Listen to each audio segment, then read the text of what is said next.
Cordial saludo, soy Luis Alberto Parra, estoy en la ciudad de Bogotá en primer semestre de Economía. Las preguntas dinamizadoras, unidad 1, Constitución y democracia, derechos humanos. En los derechos fundamentales se encuentra el derecho a la igualdad.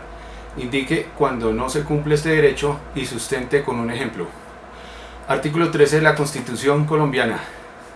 Todas las personas nacen libres e iguales ante la ley, recibirán la misma protección y trato de las autoridades y gozarán de los mismos derechos, libertades y oportunidades sin ninguna discriminación por razones de sexo, raza, origen nacional o familiar, lengua, religión, opinión política o filosófica.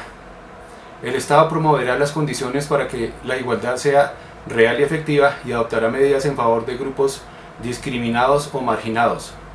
El Estado protegerá especialmente a aquellas personas que por su condición económica, física o mental se encuentren en circunstancia de debilidad manifiesta y sancionará los abusos o maltratos que contra ellas se cometan. Esto dice ya en la Constitución Nacional de Colombia. El derecho de igualdad comporta un principio fundamental. Las personas son iguales ante la ley y reciben un mismo trato y protección de las autoridades.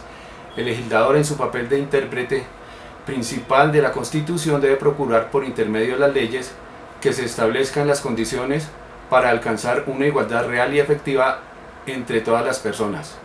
Sin embargo, en algunos casos las leyes ocasionan una violación al derecho de igualdad por exceso o por defecto, o en otros casos la igualdad resulta conculcada porque el legislador consagra en la ley privilegios injustificados en favor de sujetos determinados.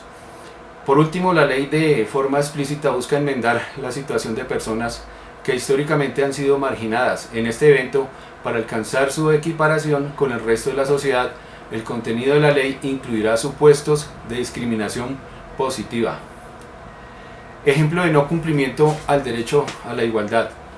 Un ejemplo es un menor de edad y residente en la vereda de un departamento de Colombia, en el Huila, promovió una acción de tutela contra la Secretaría de Educación de ese departamento para que se protejan sus derechos a la igualdad y a la calidad de educación, los cuales habrían sido vulnerados por dicha entidad al negarse a nombrar un docente para el área de química en una institución educativa donde cursa sus estudios de bachillerato.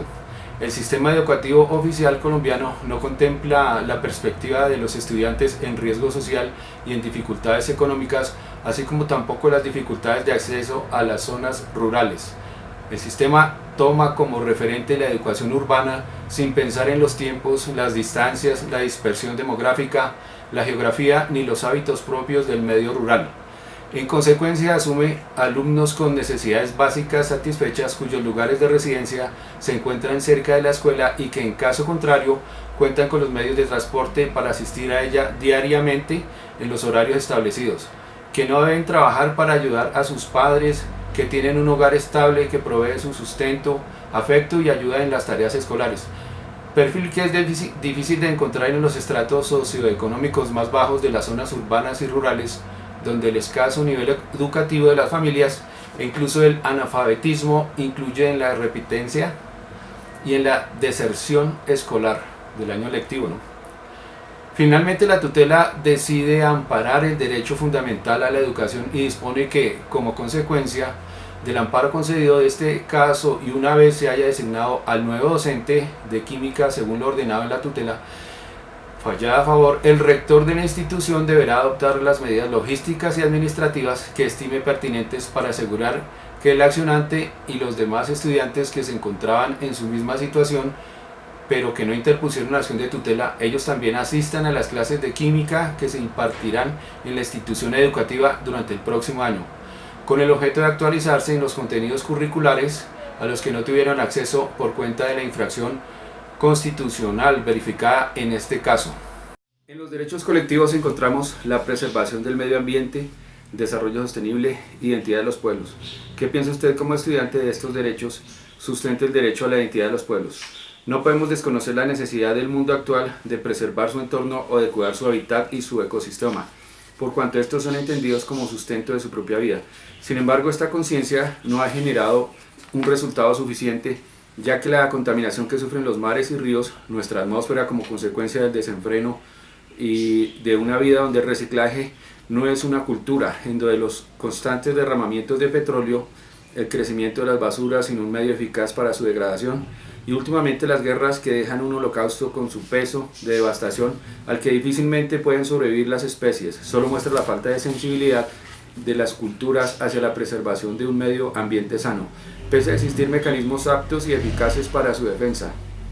En razón de lo anterior, considero de gran importancia identificar los medios constitucionales legales con los que contamos para salvaguardar este bien humano tan valioso, y no cabe la menor duda que la acción popular, a través de su historia, ha demostrado una vocación especial en la defensa de los derechos colectivos. Derecho a la identidad cultural. Todo asentamiento humano contiene una serie de características específicas que lo definen como tal, como son la geografía, la historia, la economía, la política, tradiciones y costumbres, etcétera, que todas juntas configuran su cultura, su identidad de pueblo, de comunidad. Este concepto no es estático, sino dinámico, está expuesto a las múltiples influencias, tanto internas como externas, de cambio.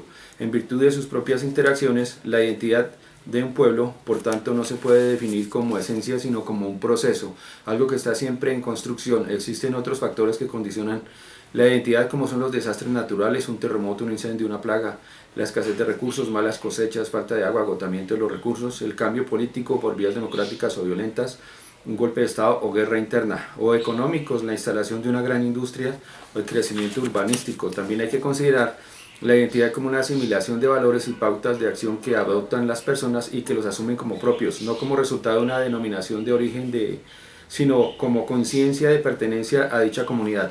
En este sentido, la identidad de un pueblo es un gran dinamizador de fuerzas en interacción, empujando o frenando en distintas direcciones.